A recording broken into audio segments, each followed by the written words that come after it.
നാലാമത് Sharjah international book sellers conference April 7-ന് തിങ്കളാഴ്ച ഷാർജയിൽ നടക്കും. 94 രാജ്യങ്ങളിൽ നിന്നുള്ള 661 പേർ സമ്മേളനത്തിൽ പങ്കെടുക്കും.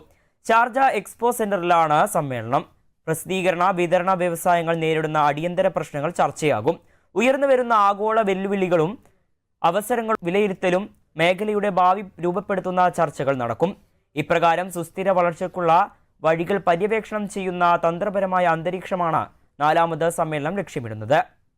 SBA ചെയർപേഴ്സൺ ഷെയ്ഖ ബദൂർ അൽ കാസിമി ഉദ്ഘാടന പ്രഭാഷണം നടത്തും. 600-ലധികം പുസ്തക വിൽപ്പനക്കാർ, പ്രസാധകർ, വിതരണക്കാർ എന്നിവർ സംബന്ധിക്കും. വൈദഗ്ധ്യം കൈമാറാനും വ്യവസായ പ്രവണതകൾ പര്യവേക്ഷണം ചെയ്യാനും സമ്മേളനം ലക്ഷ്യമിടുന്നു. ഷാർജ ബുക്ക് അതോറിറ്റിയാണ് സമ്മേളനം സംഘടിപ്പിക്കുന്നത്.